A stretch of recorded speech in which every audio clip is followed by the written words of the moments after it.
Hello, everyone. Welcome to another fun-filled edition of Small Biz Breakdown. My name is Brent Leary, and I will introduce you to the other breakdowners. Really doesn't sound too good. We'll just move it along. It's one of those days, folks. It is Friday. It is actually kind of nice here in Atlanta. It's 73 degrees and all that. But I don't know. I feel a little out of sorts or something. I don't know what's going on. Let me see. Let me ask Leland. Maybe he can help me out. Leland, what's going on, man? Hey Brent, good to be here. I gotta say your introduction kind of had a Mr. Rogers feel to it. Everybody. Ready to talk about our feelings? No, we're not. Anyway, we'll move on because once again, we are joined by somebody who is glad to say that they're from the heartland. Not throwing any shade or anything, anybody. But we have Pierre all the way from Gary, Indiana. Good morning. Good morning. Is it a really good morning? Are you just saying that, or? Well, I haven't broken because I'm a breakdowner. I should be able to break that down, but I haven't broken it down yet. So I will. Maybe a little too early in the day for the breakdown. So we'll just leave it there because we got to travel a little further east to the rock and roll heartland. I had to throw in heartland anyway, but it's magical, mystical Medina. And it is the one and only Madam Mike Dropper herself. There's so many M's in this, but luckily her name is Evena Taylor. Hey, Evena. We can't hear you. Sorry. Good to see everyone again. Is it really good to see us, Evena? Is it really? It really is. For All me, right. it really I lead a lonesome life. So when I see you all, it is a pleasure. A lonesome life. I know. Okay. I don't know if I believe that. Am I fuzzy? I feel like I'm fuzzy. No, you're okay. You're looking good as usual. I have to do the little. That's like a thing now. With me. That's a thing. You mic drops, fuzziness, that whatever. All right, let's keep it moving. We're going further east to our nation's capital, where absolutely positively nothing is happening as usual. But the one thing that does happen is the smile on this man's face. Shashi Belmkanda. Hey everybody, Brent, Leland, Pierre, Ivana. I'm not Ramon Ray, and I will get a word in this time because he's unfortunately or fortunately not joining us today. That was quite the opening statement there, Shashi. I don't know where to go after that. I guess I'll just go, to last and certainly least. Is that really wrong for me to say? I mean, I feel a little bad about saying it. Not bad enough to not ever say it again, but yeah, it's a little touch of madness. Here's the cold one. Some call him the bold one. I have to say, when you reach a certain age, you kind of get called the old one too. He is John Colder Ice Lawson, folks. Oh. Wake up, sir. Where's your cup of coffee? Not coffee. What is it? Rum? It's vodka. Oh, vodka. I think we all need an adult beverage. We should start doing that. Even Vodka where's soda your in a big where's your cup. 40? Even where is your 40 at? You need the 40s out here. All right. Do a I'm glad special we're all edition. Let's, Small biz or a breakdown while drunk. yeah. I'm in hammered. I'll tell you what, that is a thing. There was a guy I used to watch who had a YouTube channel, and what he would do is do an analysis of your website, but he would be drunk. And people Wow. paid for this. And the whole point of it was like, I don't understand why this button is here. Like, it's just like the idea is that you should be able to get through your website and purchase something even when drunk.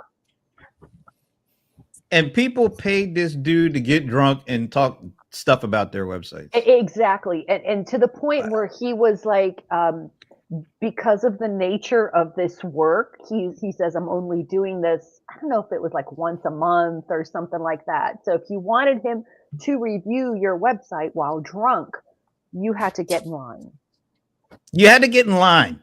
and pay. This world just don't make no damn sense, does it? I mean, you know, I wish I had known about that line of work. Because there's a business out there for everybody. is there a degree, a corresponding course or something you could take to do that? Because I'd certainly see now. If he was coaching folks on that, I might actually sign up for that coaching. You know, other than that, no, I don't do the coaches. But drunk website, you know, help. Yeah, I'm up for that. Anyway, let's see. Anything happen this week? I don't know why I always laugh when I say that, because every week is the same. So I noticed, Leland, you put in there a link to, I think it was the New York Fed chief guy, not the chief, but the New York Fed, saying that he might be up for a little more interest rate decreases. You know, he might be good with that. But then I have to counter with the Boston Fed saying not so fast. We might have to slow it down a little bit. We might December, we might not, and that's what really freaked out the markets the other day, because this has been a week of market freakouts. But the one that really surprised me was, you know, we're all living in this AI bubble, right? And the one company that the whole world turns to when it comes to trying to figure out, is this AI stuff a hoax, fake news, or should I say fake news? No, that didn't sound right. Fake news, or is it legit? Is it real? Is NVIDIA. So everybody was just freaking out. Markets going up and down all week long. Then what is it? Wednesday night after the bell, everybody was waiting with bated breath. Some of that bated breath was probably bad breath. Let's face it. It does happen sometimes.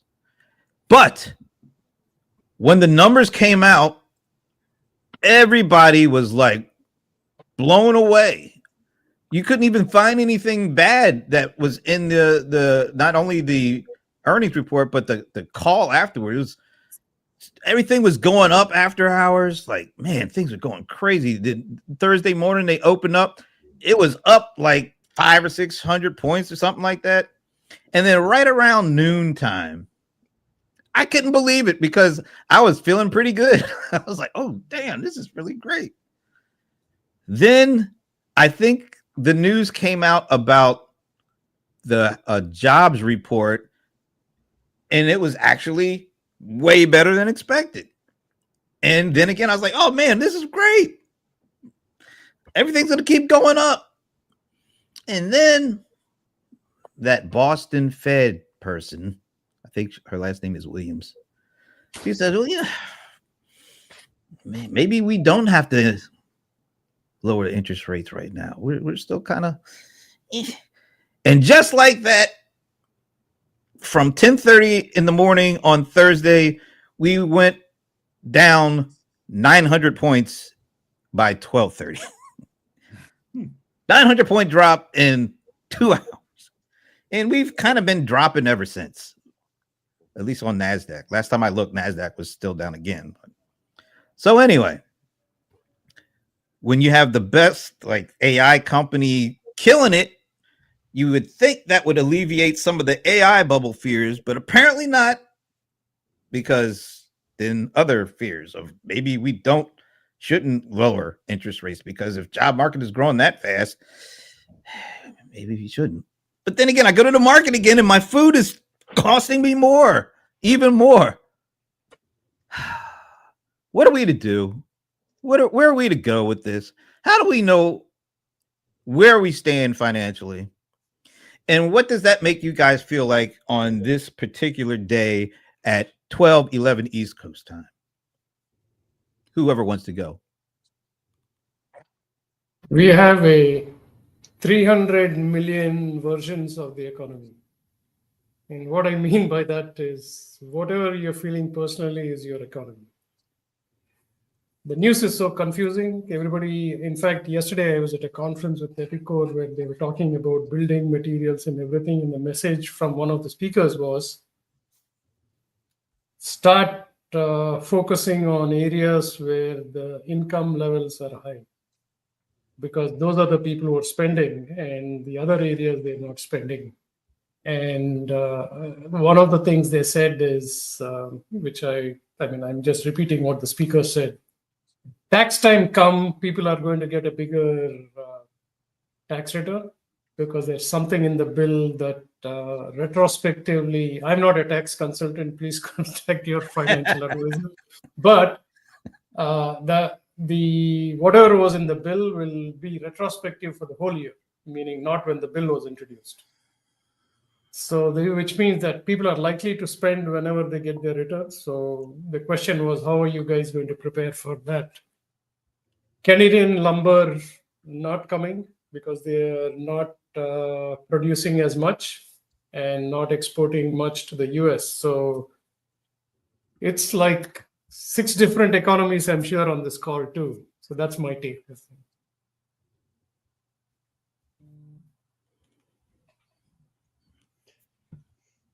There's a lot to unpack from what you just said. One of the things that I found interesting was that you got 2 feds with differing ideas, and that's odd. That is a really odd thing, and I like it. and the reason why is over the last I can't remember the stages. It's like 20 years, 30 years, or something like that. All of the feds have voted with the chairman, with a few exceptions, and by few I mean like 1 or 2. And to me, that goes: is there discourse? Is there people? Are people talking? Are people actually looking at the information, talking with each other, evaluating things really, really well? Or are they just all on autopilot and saying, well, if this guy says it's good, then it's good. If he says it's bad, it's bad. And so when I see discourse, I think they're talking, they're actually evaluating. There's more than just one person's opinion in the room. And so that kind of gives me a little bit more hope that we're getting a better answer than opposed to, well, everyone voted the same.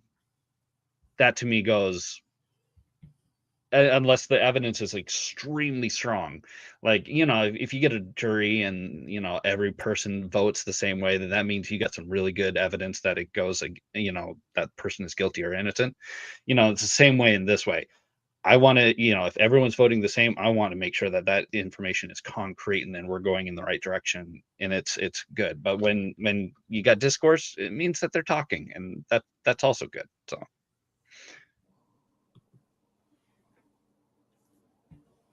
So you're on the fence. I will tag John. He looks like he's got a lot to say on the subject. I have nothing to add here on this. I don't know. I don't really care. It doesn't change my life one iota. I don't know. This is like sports for some people. I'm not following the team. Yeah. Well, when you have a team like the Falcons that you follow, I totally Exactly. understand where You you're turn coming the TV off. from. It's like, just turn the TV off. Just like, who cares? So you're There's saying other that, things going on in the world. well, that are before we way get to more those other things, let's disgusting. ask Ivana where she's Yeah, where's before we start traversing the galaxy. So Well, 2 things that I've been thinking about. One is Shashi talked about. The other big thing I'm thinking about that does impact every small business owner and leads into the other thing is cash flow. Yeah. Cash flow is the most important thing. Given that, where do you go for cash flow? The easy thing to say is sell to the people who have money. That's like a duh. The problem that I can't seem to wrap my head around is that there are, I'm going to be generous and say maybe 20% of the marketplace has money. The other 80% doesn't. And so I'm thinking like there's only so many people who could serve that 20%. There's only so many, if I in the world of small businesses, there are only so many accountants, so many landscapers, so many services, so many products, so many things. There are only so many. And then the jobs numbers, and I think somebody, Brent, somebody posted in our little chat about additional layoffs. And I think I even heard, I think somebody, was it Verizon? I think that was Leland that posted about Verizon. Yeah. Verizon. And then as I was driving along, I heard that Amazon, I don't know, do they need 600,000 fewer people? I don't know. Something's happening over there at a time where the busy season is happening. So now I'm like, okay, so all these people, the white collar people who are out of work, the most obvious thing you're going to do is like become a consultant. And again, sell to whom? Exactly. So that's what's been on my mind. I have no answers. For that, we're going to go to Pierre. Ooh, what a nice segue. Go on. Okay.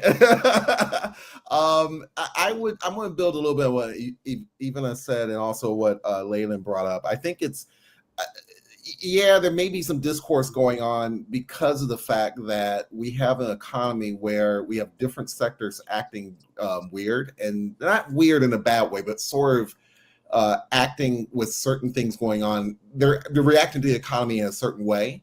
And it may be hard to get a big picture to decide, oh, let's cut the interest rate by this much, or even raise the interest rate, let alone by how much.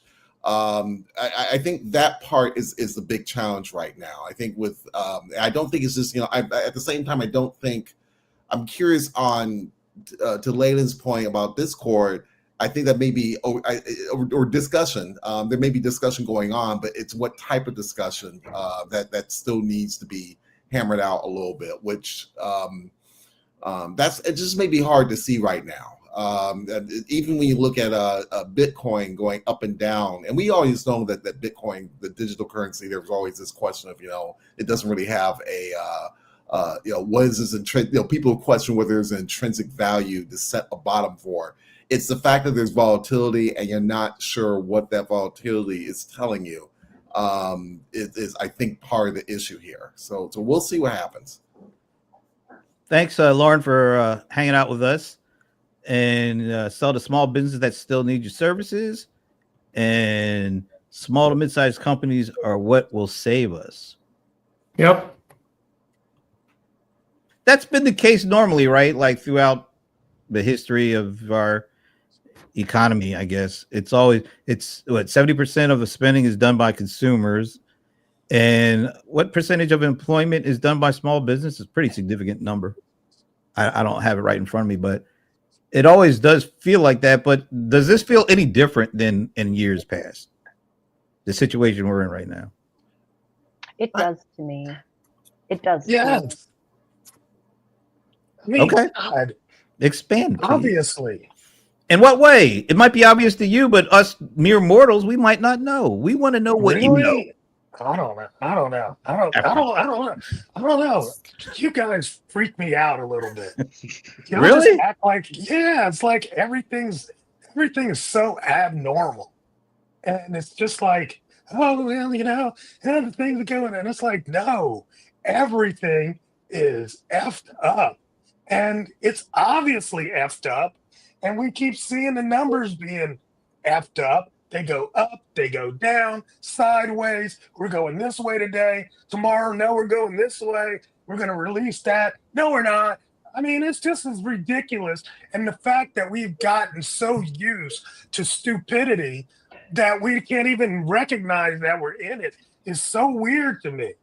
It's very weird. Has it never been like that? Has this always been the case where people were kind of ignorant of what was going on because of the chaos and the fluctuations? Yeah, or is it just now the happened fact that before. because we have all this technology and all this information at our disposal, like we've never had in the past, now we know how dumb it is? Or do you think it's always been like that? I think we are very, I think we're pulled left and right. It's like Literally, we are. every week you come and you ask us, well, how you feeling this week? And and then you giggle because it's like, hey, there's nothing going on, but you laugh because you know there's so much going on, right? And I it's think like you I kind think of play it off. I know Like it it's from my crazy out perspective, here. but I've got to ask you guys because we don't all have the same thoughts and I know perspective. y'all chill. Y'all are way too chill for me. I'm like, house on fire. This is what we wanted. We've been waiting for you to do this. You usually just sit back there with your smug, imperious look, with your mug of coffee or whatever the hell's in it, saying, "Oh, I don't care." Now we know you really do care. Damn it! Oh, I do care. You're like the rest of us. You care. I feel better now. I don't know about you guys, but Let it all out. Let it all out. Let your feelings just let flow. it flow. Let it flow. My I feel husband better. said you got to rant every now and then. You got to let it out. And I said, no, repression and suppression is the way to go. Yeah, way to go for the heart attack or stroke. Right? Let That it was manifest our- into an aneurysm. Yeah, right. Hey, look, you've got Lauren freaking out too. No, So there it is. Good thing. We need to let it out every now and then. you asked the question. Did you ask the question? What's different? Yeah. What You asked the question. What's different? Why? do you I let don't me know let me that let me kind of frame it just to make sure I'm trying to get what I think is in my head over to you. Because we have so much information at our disposal now than we've ever had before. And we even have these tools that help us analyze it. We never had this kind of stuff here. So are we reacting differently because the situations are different, or because the technology and the information that we have allows us to think in ways we never were able to before? Oh my God, I have so much meta. I have so much. I bought some of their So stuff. many thoughts. Yeah. So many thoughts, right? First and foremost, this is probably historically not very different from other things that we have experienced, like 1929. Who knows? Maybe even the tulip bubble. Who knows, right? So personally, I believe that history absolutely repeats and it rhymes and all those things. Raps, so I don't believe that this is so unique. All of us here in on this panel have lived through several massive market downturns and disruptions and so on and so forth. And I would love to hear your guys' thoughts on this, because I was thinking, I went back as far as, let's say, I wasn't really impacted in 1987. My husband was impacted in 1987 because he had some investments even that far back. I was not affected by that one. I was affected by the dot-com bubble. I had earned the very most amount of money. I was still young. I was in high risk. And then I had a corporate breakdown, did not move my money in time. And I lost like half of what I had saved in my highest earning years. And then so there was like the dot-com bubble, but think about that. That was like technology, right?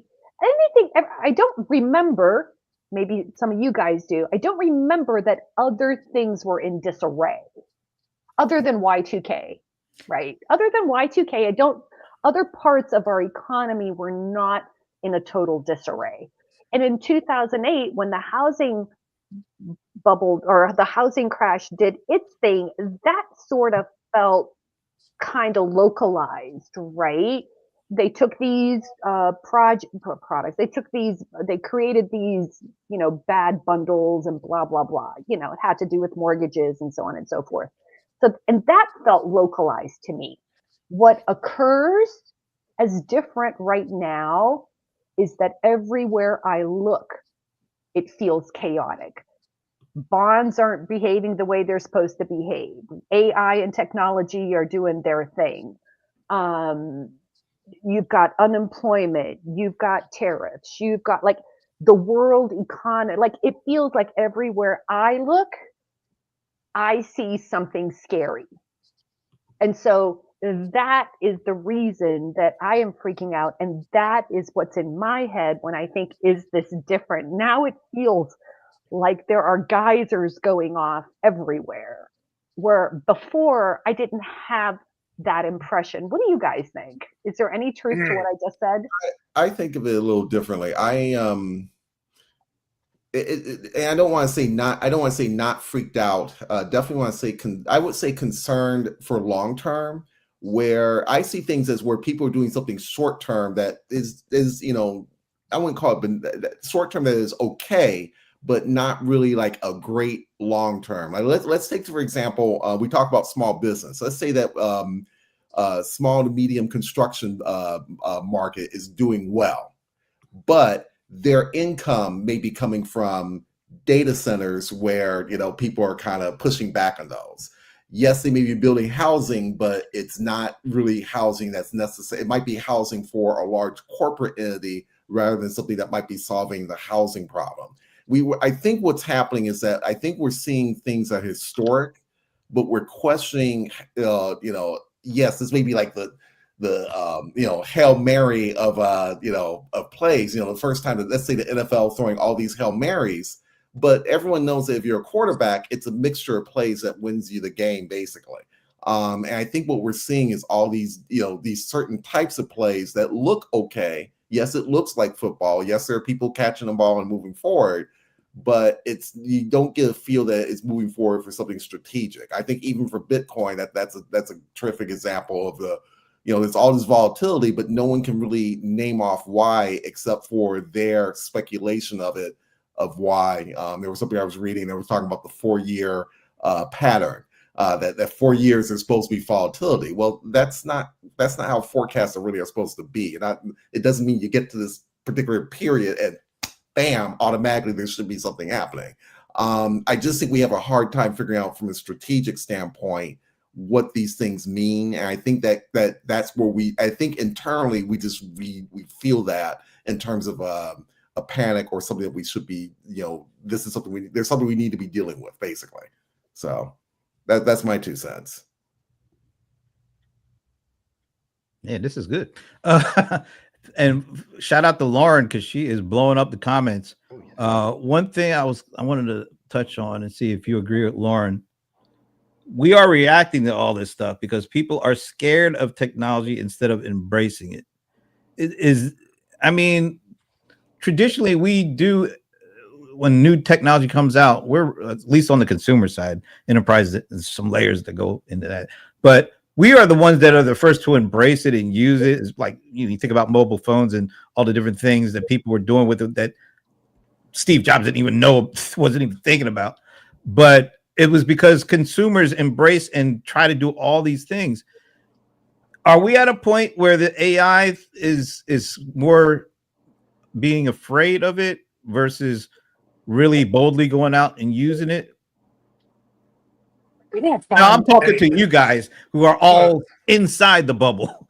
But but I don't find that AI is something people are afraid of. I mean, if you look at the numbers, this was the fastest moving technology acceptance of any technology.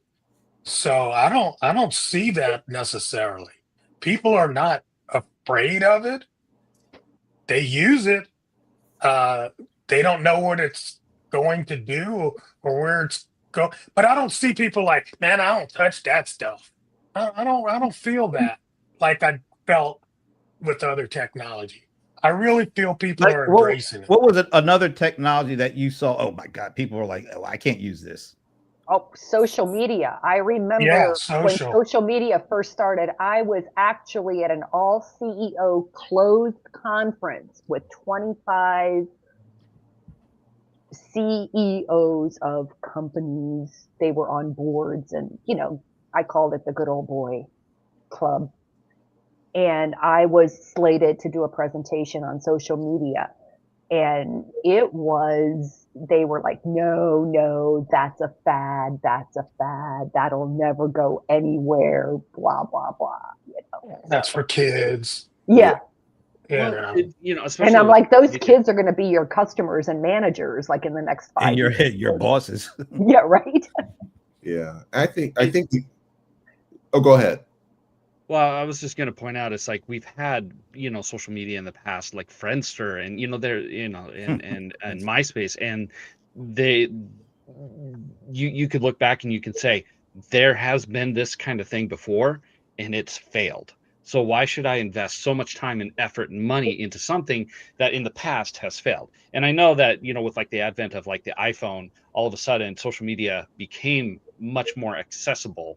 And I think that that right there, when you have social media in your pocket and you can just pull it out and you can just flip through things, that became, I think, the kind of catalyst for kind of it exploding a little bit. And you could share pictures easily instead of having to upload them on your computer. There's something that John said, which I think I'd like to underline again, is everybody is using AI, but they don't know what to do with it in a form yet, Yeah. right?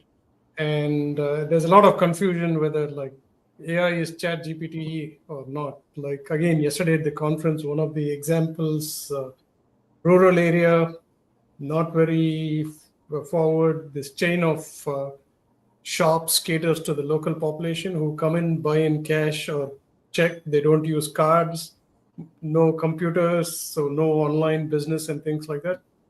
The advice there was like, you probably need instead of customer facing AI tools, you probably need AI for your internal like analysis and predicting of business. So I think the use case for AI is large and varied.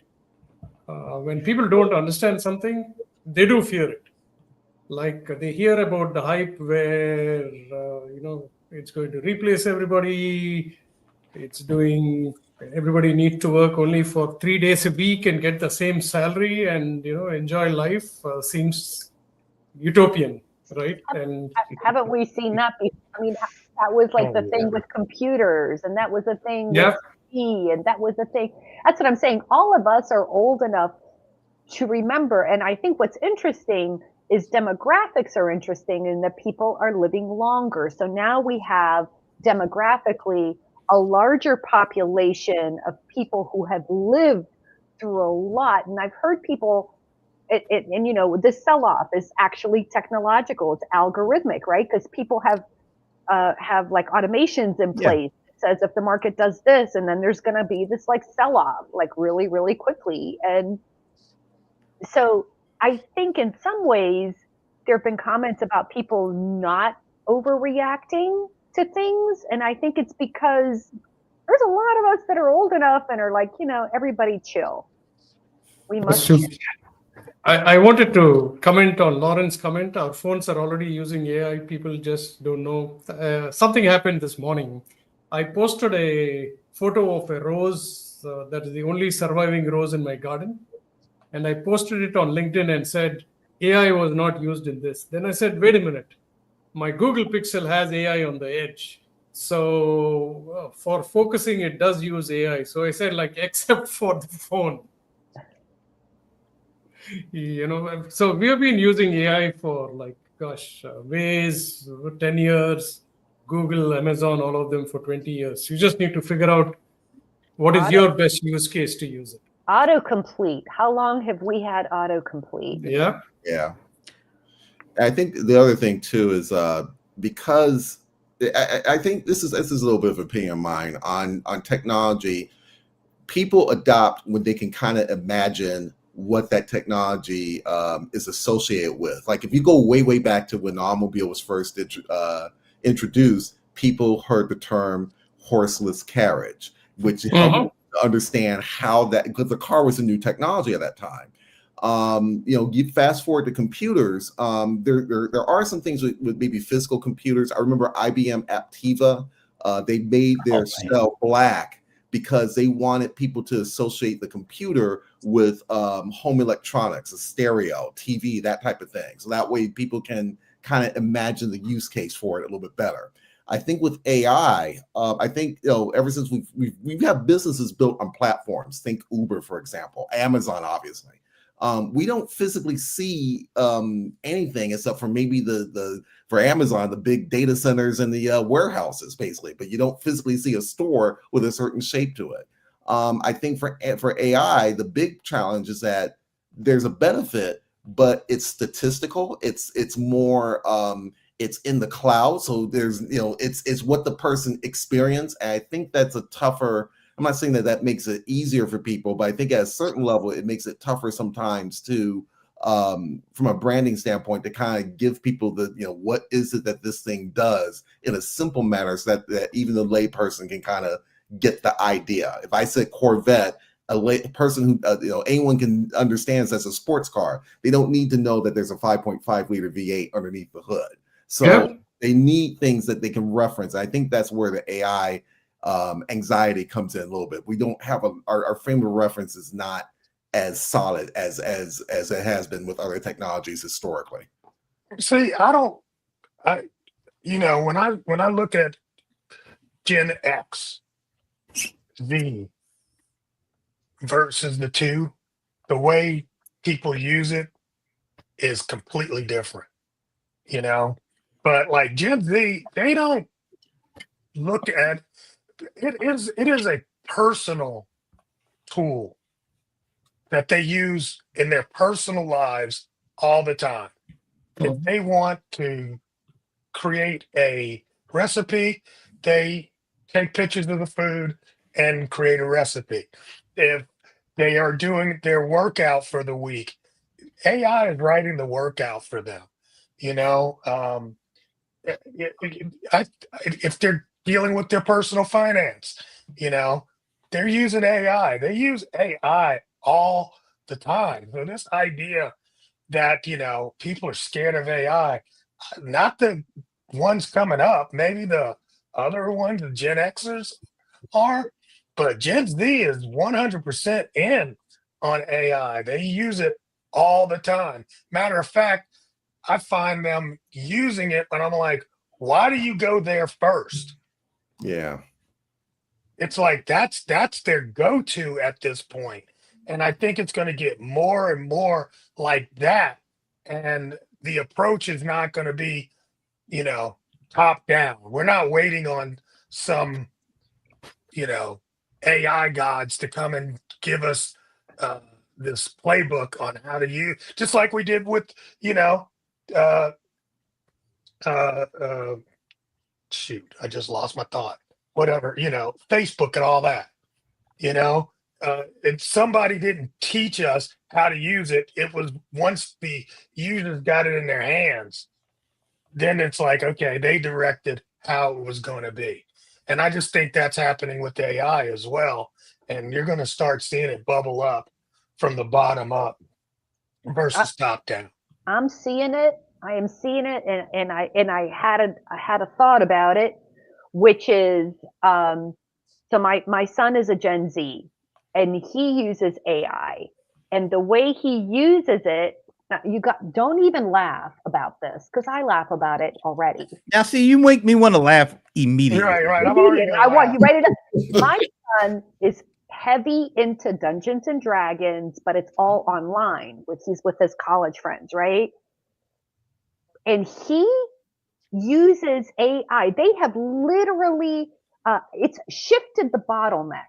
This is what AI has done. If I'm in manufacturing, right? So I think in terms of like how does activity flow? And it's moved this bottleneck. And I love that description because instead of spending time, let's say, painting figurines and doing things like manually, right? AI is there to convert whatever is in your head, this creative thing you have in your head, creates it, right? So he is so that bottleneck has shifted from sitting in front of a computer, let's say, and writing out a story and creating these things to where it's shifted. And now their whatever campaigns or whatever it is that they do is 10x more complex. They are creating Game of Thrones like character growth and intersection and what if scenarios.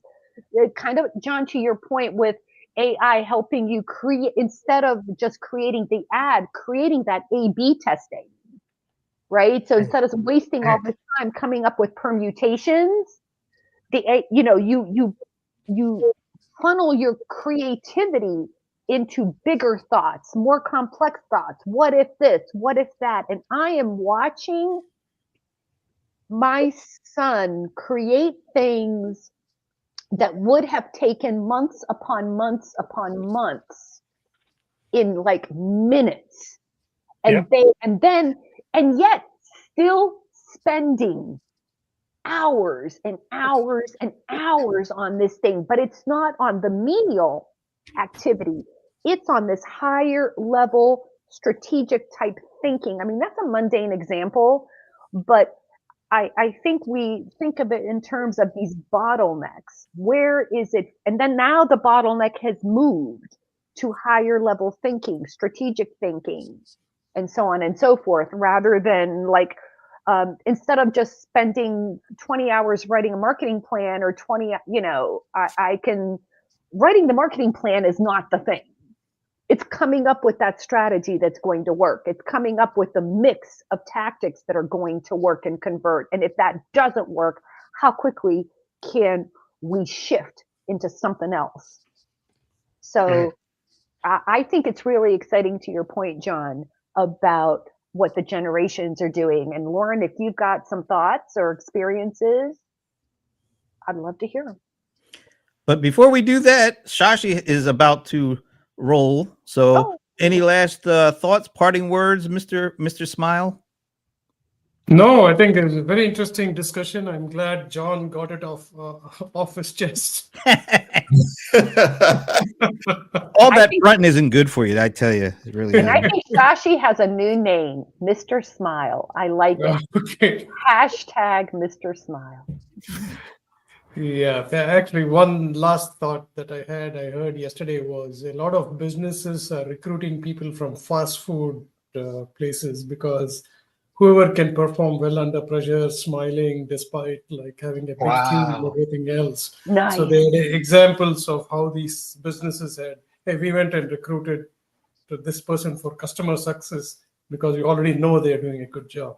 With that, thanks everyone. Have a happy Thanksgiving, actually. Yeah, happy Thanksgiving to you, Shashi. Thanks. Bye. All righty. This has been really interesting. I don't know if I want to throw a monkey wrench into this one. But that's kind of what I do. So what the hell, you know? Coming on the heels of all that's going on and the incessant, and I guess I'm more keyed into this than the average person, just the incessant discussion around, are we in an AI bubble? Is it about the burst? Are we going to make it through? I do a show called CRM Players on Thursdays, and we have a monthly segment with a gentleman by the name of Dr. Michael Wu, who has been our go-to AI person since like the past 18 years. So well before everybody got on board with the AI stuff and all that. This guy, has his PhD in that area. And so we did a show, we call it Taking the Lid Off of AI segment, because he wears a really cool Kango hat. So that's why. So for those of you who don't know what a Kango, I'll just Google it, or I don't know, AI it, or whatever you want to call it. All right. So so this has been a very weird week when it comes to AI in the bubble, because what I was talking about with NVIDIA, killer earnings. Everybody just hanging. I mean, I'm watching CNBC and they got like a close down till NVIDIA, like countdown on the day they do their earnings. I've never seen them do that with any other company like this. So everybody's watching this and they just blew it away. I mean, complete every metric you could think of. Great earnings potential going forward. Great kind of they're raising their estimates, all this kind of stuff. You couldn't really ask for a better earnings. And everybody looks at this as the kind of the poster child for AI health. And because they blew it out, people are thinking, oh yeah, this is great. We're no more talking the bubble, at least not in the near future. The next day, of course, everything goes to hell. So you can't even count on that because there's so much fear and uncertainty around, is this AI stuff, all this money that we've been talking about over the last several weeks. You know, is it going to fall in? Are we going to lose all our money? Are these companies not going to be able to pay for all this stuff? Do they even have the cash? As even it talked about, you know, cash on hand. One company got killed because they were saying they're going to buy all this stuff, but they have to debt finance their stock, get crazy. But the overall market just went to hell, even with this beacon of AI goodness. I don't know where I came up with that. As I see John's eyes immediately shoot up, you know, like, what is this guy talking about? But anyway, I say all that because this conversation I had yesterday, we had yesterday with Michael Will, he actually explained it in a way I didn't think you could possibly explain this stuff. And we went back to World War II when Ford was called on by the government to make tanks and use their manufacturing might to help the war effort. And he basically said, look, we're in an AI arms race. It's kind of similar to the atomic bomb race in the 1940s during World War II. And at that time, the only thing that mattered was being first to get this technology and to be able to use it for, as we would say, for good, versus the Germans getting that technology and using it for what. So he's like, hey, look, there's all sorts of stuff that's going to be wrong with this AI stuff. We already are seeing some of the bad effects of it, but we have to push forward and put that at the forefront, because if these other guys get that technology and they do what they want to do with it, not only we're going to get the negative effects of the technology, but we're going to get that plus these folks and the motives that they want to get it for. So this economy is like a wartime economy where everything is going into this one thing, warts and all. And if we aren't the victors, then everybody else is going to lose outside of the bad guys.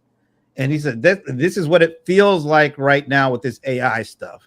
Nothing else matters. This money is flowing all around, you know, because everybody's trying to get their lead position.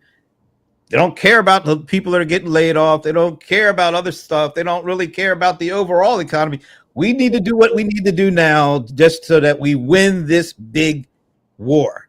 And once we win the war, then we can go back and look at how we can improve things.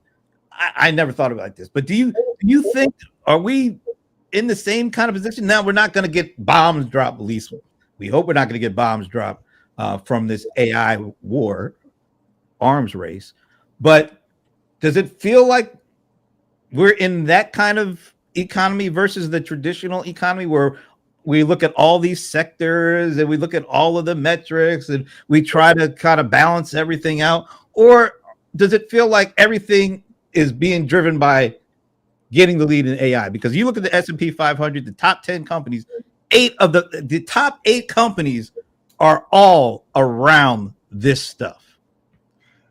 I don't think I think it's urgent, but I don't think the war analogy is a good one in some ways.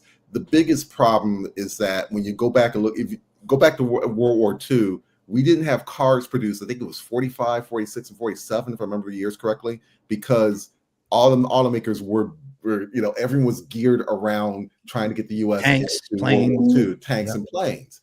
But we had a catastrophic event with Pearl Harbor. That narrative is very simple to get the average person around. You can get someone motivated to be a Rosie Riveter if you know that, yeah, if I halfway pay attention to the newspapers at that time. Yes, I know Hawaii was bombed. Yes, the United States government was up in arms, and we declared war. We went off to war. Those sort of things are a little simpler.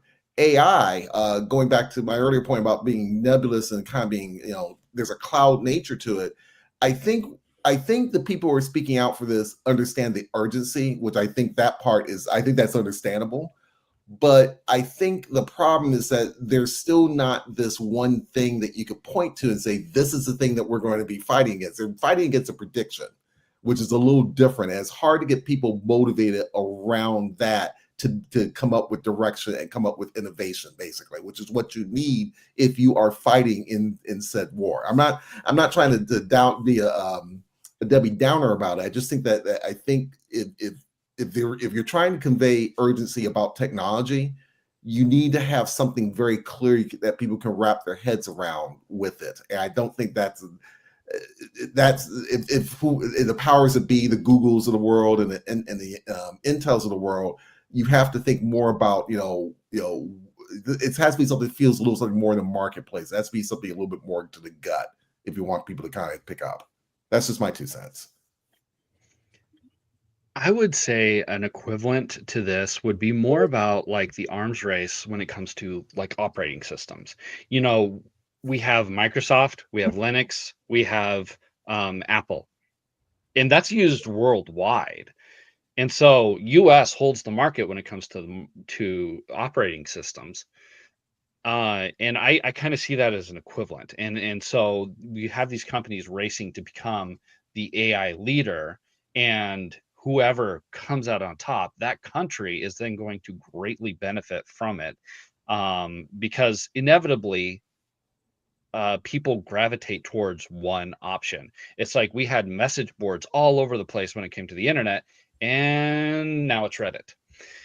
So I believe that's what companies are looking for. They inevitably know that, yes, we have hundreds of AI options out there right now, but inevitably one company or 2 companies or 3 companies are going to come out on top, and they want to be that. They want their country to be that.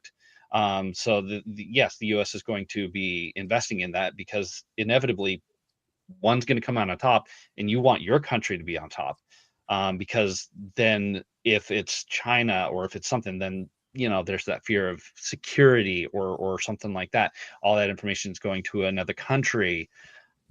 That's kind of how I see it. And then of course, companies want to be the one on top because they want to be the one making money. Oh, that's how I see it. Yeah, I kind of, because if you look at what's going on right now with, let's say, OpenAI, Anthropic, and Google, right? Let's make them China, US, and somebody else. Every time one comes out, the next one's sitting in the background trying to one up. I don't know if there's like a winner take all kind of thing for AI. I don't know, or how do you win in this game? I don't know. It's kind of weird. How do you win? I think there's going to be innovation game, John. Who You say wins? what?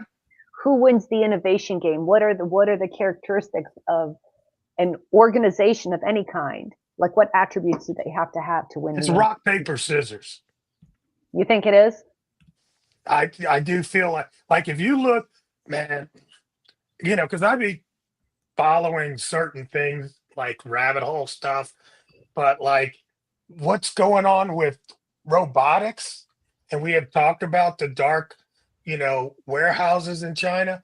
What they're doing with the robot thing is like, it's crazy. I mean, we're talking about AI, yeah, but having it inside of bots, I think they're winning on that level right now.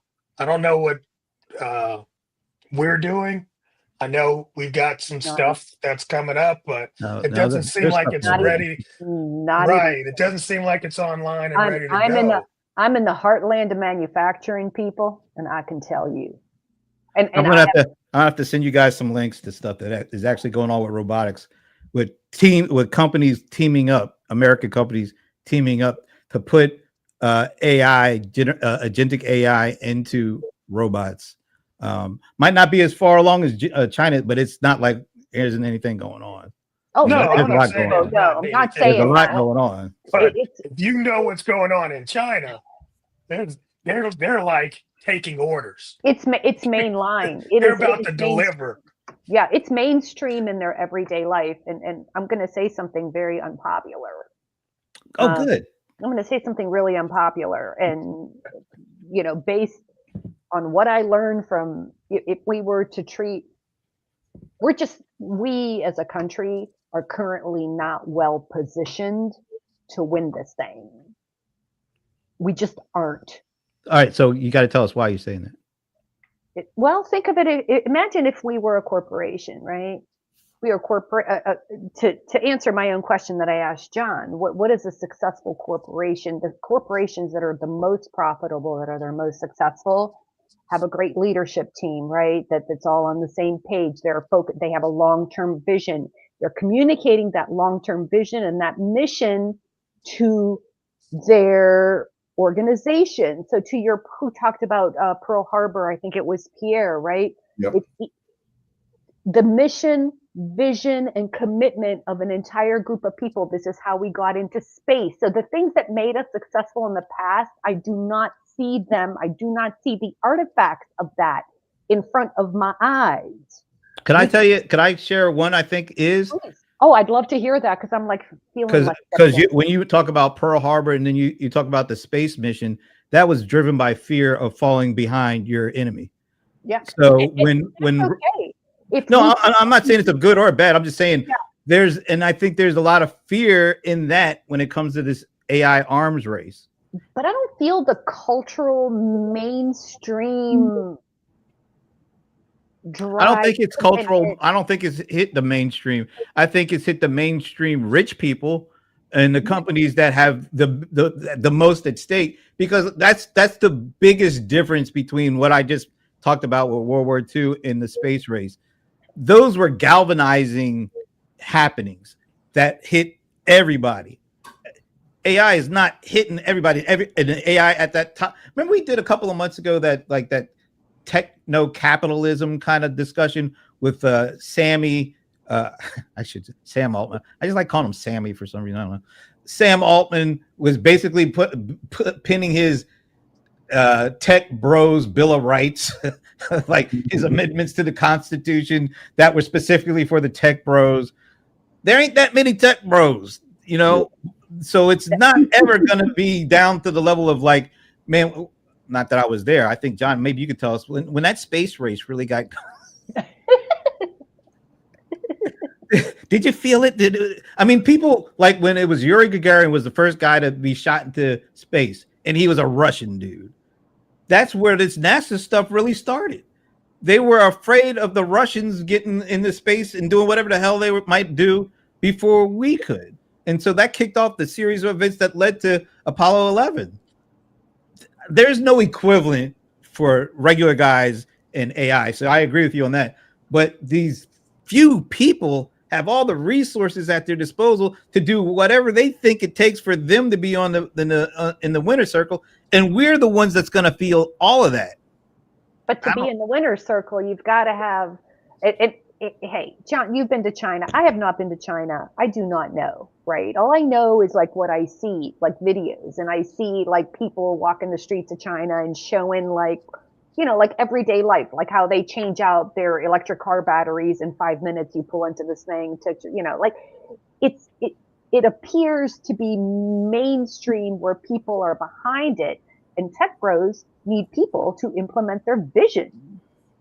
People got to be doing things. You can't have, 100 million people like just doing nothing. I think they give enough of the AI goodies to, like you were talking about with the Gen Z folks. They live off of this stuff. They don't have to pay a lot, but they use it and it becomes their life. And they got a lot of these folks that are around that they are able to kind of leverage that along with the robotics and along with some of the huge amount of money, the huge infrastructure they're deploying, that they can reach so like the whole world with a relative few actual human beings being a part of that. I don't know that that's a good thing. I don't know. I don't think it's a good thing at all. That's what seems to be happening. Like Pierre, I have concerns. So, I mean, here's the thing, actually, honestly, when it comes to resources, hard resources, China resources versus US resources, game over, man. China is government led. They're building. We're starting to build stuff. They've already built it. They've got all the rare earth materials. They're building in Africa so they get more rare earth material. I'm telling you, man, there's so many things that have to happen to make this big conglomerate run. And I don't see America. We have the technology, but we don't have the resources. Well, we used to have the resources like human resources from China, but we don't seem to want immigration. We don't. anymore. That's so sad. But no, I mean, I just heard. I know he's flipping now. He's flipping back and forth. Well, because he realized. They realize. Well, the folks that are in his ear realize. We need that, man. It's kind of crazy. I think that one thing you're right about what China has that I don't think we'll ever have is government being able to just say, "Yo, you're going to do this," because over here that's not the way it's supposed to be. Right, and everybody do it. Right. No questions asked. It's like that doesn't happen here. And even when they did the space program, life was, in general, I'm just overly generalizing, life was very different in the 60s. Right? Well, we were coming out of the war, and the 50s was the decade of building back and investing, and the middle class was created. You had the infrastructure of this interstate being built out. Times are really good. Picks and shovels are all over the place, and then it was easy to sell people on the importance of going to war with Russia in space. Right. I don't think there's anything except what seems to be happening with this Epstein thing that is galvanizing all parts of our people. I don't know what takes other than that kind of situation. What will it take for everybody to say we need to do this and we need to do it now? We're all in. Aliens. So basically, Independence Day. Yeah. Will might be a little too old now to be doing that kind of stuff, but Leland, you look like you were trying to get in there for a minute. I was. I thought so. I thought I saw the lights coming on. I thought there's something. I will say that there's an element. You guys were talking about fear, and while there is, John saying that not as much, there is still some fear with AI taking over jobs. Of course, if you got these dark factories, then that's going to displace jobs. And we're at a point where we have the full capability of automating ports, to where you only have a handful of people, and we have tons of ports that are not automated because it's going to take away jobs. And so, and this has been decades that this has been going on. And if we're not going to move past ports being automated, what makes that we're going to take jobs away from like factory workers and stuff like that? We should be moving towards that because, inevitably it's going to happen elsewhere. And train people on being able to maintain those systems and being higher skilled jobs. But I don't know if it'll happen. We need to think differently about absolutely everything. That's how transformative AI is. And I think if we want to be competitive in something, even rushing to win this AI war, if you want to call it, whatever it is you want to call it, I think that's too much short-term thinking. We need to think longer term than that. And we are so good at that.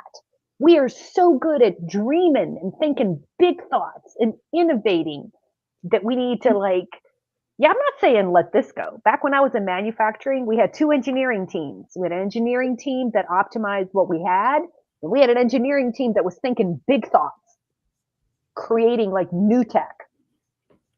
And I don't see us doing that. It'd be pretty exciting if we did. All right, we're a little past the top of the hour, so I guess we better call it a week. So any last thoughts from anyone before we head out?